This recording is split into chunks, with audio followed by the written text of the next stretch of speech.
আসসালামু আলাইকুম রহমতুল্লাহ। তো সম্প্রতি আমার এই সেটে আমি 2000 কালার বাট মুরগির বাচ্চা নিয়ে এসেছি।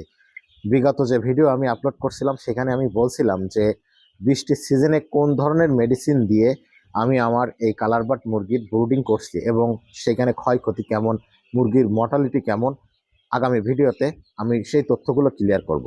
তারই ধারাবাহিকতায় আজকের ভিডিওটা আমি তৈরি করেছি। তো আমি আমার এই সেটে বৃষ্টির সিজনে কোন ধরনের মেডিসিন ব্রুডিংয়ে ব্যবহার করলাম সেই বিষয়ের উপর কিছু তথ্য এখন আমি আপনাদের সাথে শেয়ার করব। তো মূলত এই সেটে আমি আমার ব্রুডিংয়ে 3টা মেডিসিন ব্যবহার করছি।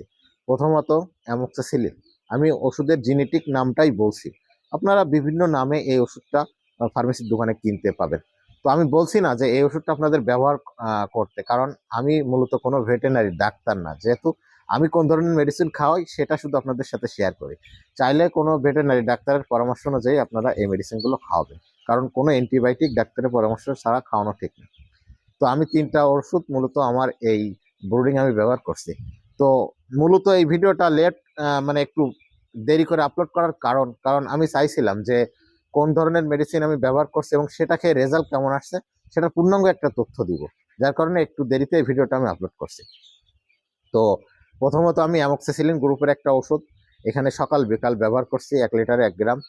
আর দ্বিতীয়ত এন্ড্রোফ্লোক্সাসিন গ্রুপের একটা ঔষধ, সেইখানে সকাল বিকাল এই পানিতে ব্যবহার করছি 2 লিটারে 1 মিলি।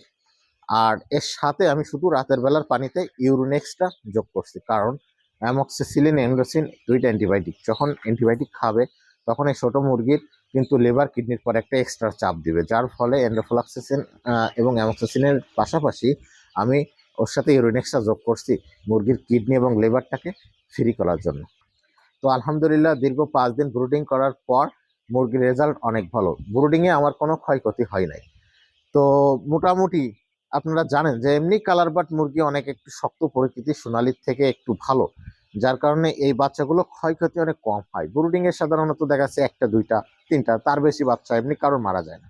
সেক্ষেত্রে যদি ব্যবস্থাপনাটা অনেক ভালো হয় সেক্ষেত্রে ইনশাল্লাহ একটা বাচ্চাও মারা যাবে না। তো এই 3টা ঔষধ ব্যবহার করার ফলে আলহামদুলিল্লাহ আমার ফার্মের অবস্থা ভালো, ব্রুডিংয়ে একটা বাচ্চাও মারা যায় না, বাচ্চার পার্সেন্টেজ 0। তো ভ্যাকসিনেশন করার পরে দেখা যাচ্ছে কিছু ঠোকাঠুকি করে 2টা কি 3টা মুরগি আমার এখানে মারা গেছে। ভ্যাকসিনেশন করার পরই আমার এই মুরগিগুলো ঠোকাঠুকি শুরু করছে। তো এখনো পর্যন্ত ঠোঁট কাটি নাই।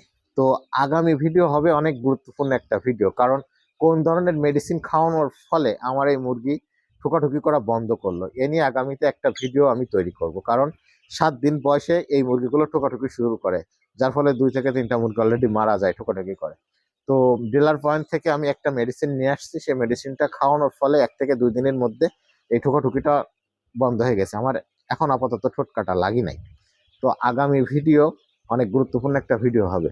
তো আশা করি যারা এই কালার বাট মুরগি পালন করছেন তাদের জন্য আগামী ভিডিওটা অনেক গুরুত্বপূর্ণ, কারণ কোন ধরনের মেডিসিন খাওয়ায় এই ঠোকাঠুকি বন্ধ হয়েছে এ নিয়ে একটা ভিডিও আগামীতে তৈরি করব। তো আজকের ভিডিও পর্যন্তই, দেখা হবে অন্য কোনো ভিডিওতে। সেই পর্যন্ত সবাই ভালো থাকুন, সুস্থ থাকুন। আসসালামু আলাইকুম।